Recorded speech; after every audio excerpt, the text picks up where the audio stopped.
This is one of my favourite programmes on the telly, but I'd be utterly useless at presenting it, because if I was presenting it, I'd be in tears all the time. Are you never... We're about to talk about this story. You never move to tears? Yes. Are you? They cut those bits out. Do they?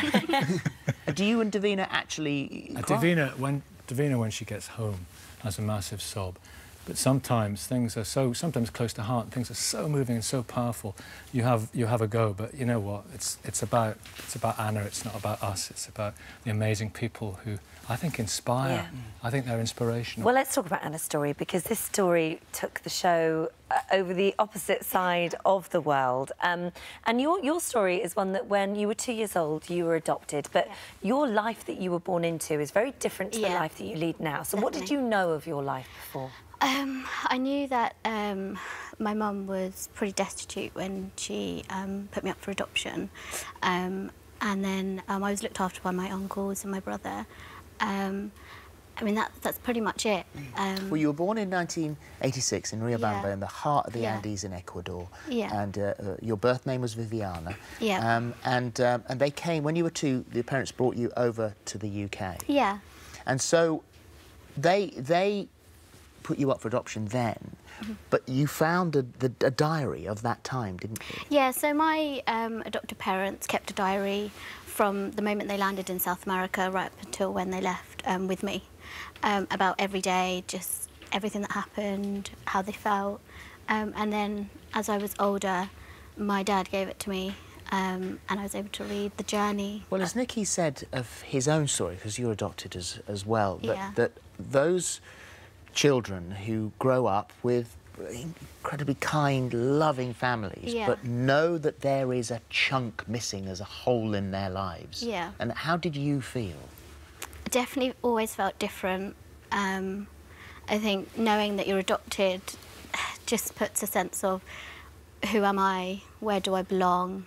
So I always felt like that. And nobody looked like you. And also, yeah, I looked completely different to my parents, completely. So that was just added on to how I was feeling. So why long lost family then? Had you tried to contact your family? I tried. I think it's quite difficult because it's South America, so far away. I don't speak the language, and I just thought, let's give this a go. Let's see what happens. So you filled out the form? Yeah.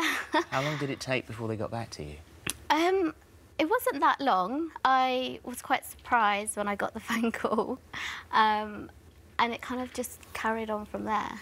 Well, Nicky, you flew out to Ecuador first of all. You had the first meeting with her mother. But how did she feel when she knew that her daughter was looking for her?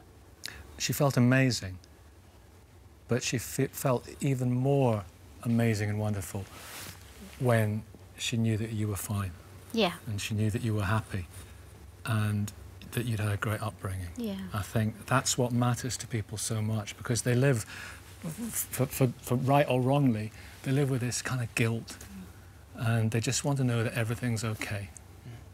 And when you were told, it was Davina that came and told you that she'd been found, and you didn't really believe that the show was going to be able to find her, so that must have been... I think I always tried to think of the worst case scenario, like it's not going to happen, just to prepare myself. And protect yourself. Yeah, so I think when Davina told me, it just took me a second to actually take that in.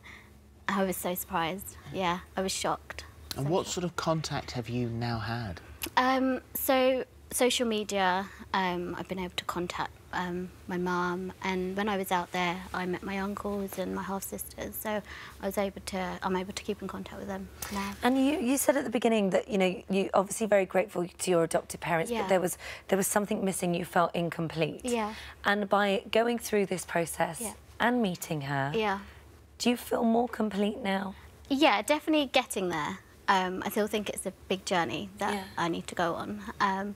But I've met her, I know who she is, I know that she's okay, and I know how she feels about me, and I think that was quite important for me to know what she thinks of me. You get to a better place. Yeah, definitely feels so much better. There's like a relief of knowing who she is.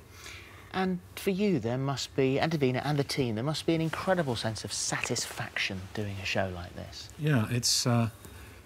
a lot of my other professional work, I spend my time making people angry and shouting at each other, you know. So this is, and arguing with each other and debating with each other.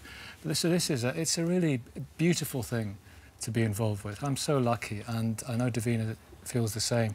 And I've never had a reaction to any show that I've done like this, and it's the same for Davina. People running over to the other side of the road and saying, "Oh, you do that programme," and also telling you their stories.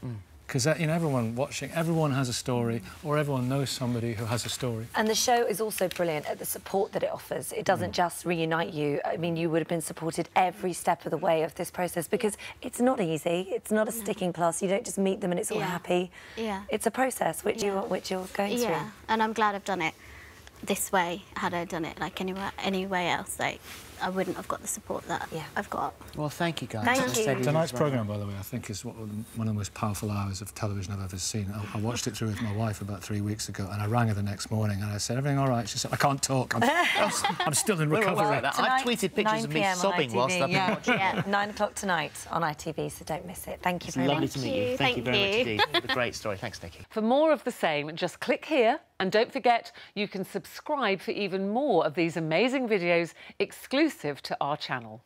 Being celibate and not ever putting out, it gives you a self-respect and a self-worth that only you can give you, if that makes sense. So where guys would treat you like a sex object, or they would want stuff from you, and actually being celibate, that really did weed out the good guys from the bad guys.